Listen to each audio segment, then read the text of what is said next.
Hi, my name is Liz, and today for my book report, I will be talking about Alice in Wonderland by Lewis Carroll. So Alice is a little girl from England, and she lives with her big sister, and they love to sit together and read, and she teaches her lessons. So Alice's big sister goes under this tree and decides to teach her lessons that day. And then Alice sees something strange. She sees a rabbit with a waistcoat and a pocket watch. She doesn't know what in the world this is about, but then she sees him going down a rabbit hole. So she follows him. She doesn't know what's down there. It's a pretty deep hole. And then she falls down, down, down, down until finally she's at the bottom. And then she sees this little door. It looks kind of curious, so she thinks maybe I should look inside. There's a beautiful garden inside, and she thinks, oh, I really want to go inside there. And then she realizes, oh, no, I can't. I'm too big. Then she sees on top of a table, she sees a little drink. It says, drink me, drink me. So she does. And then she gets smaller and smaller and smaller and smaller. She's kind of excited. She gets smaller and smaller until finally she's small enough to be able to fit through the door. Then she thinks, it's locked. I don't have a key. Oh, no, what do I do? But right beside her, she sees a little cake. It says, eat me, eat me. So she does. And then she gets bigger and bigger and bigger and bigger and bigger and bigger until finally she's tall enough to reach the key. But now she's too big. She got so upset she started crying and crying, a pool of tears. It was so big, and then she started getting smaller and smaller and thinking, oh no, I gotta swim through this thing.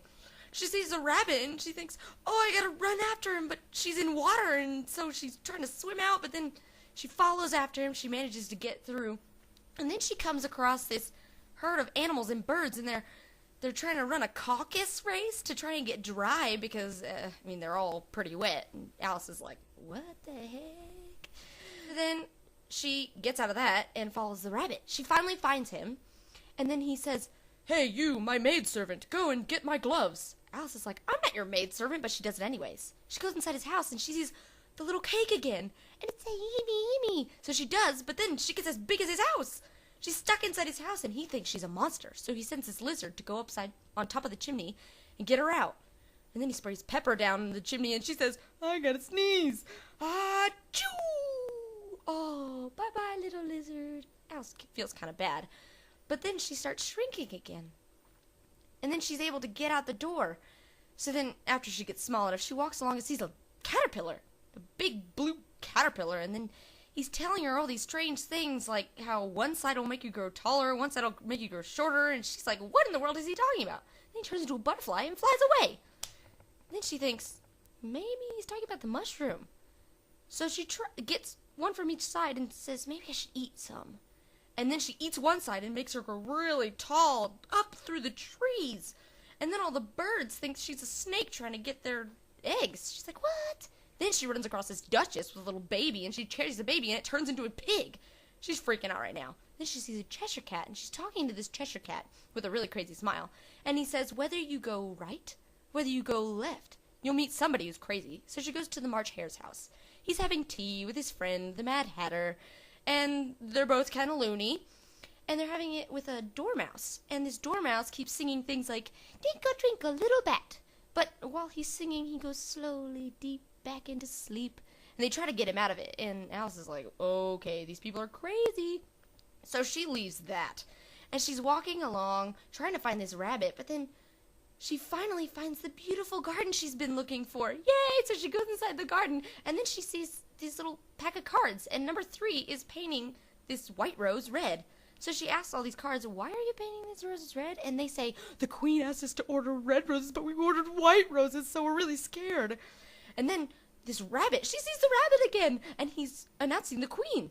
Now this queen is the Queen of Hearts, and she's kind of scary. And she has a king, who's her husband, and they rule together.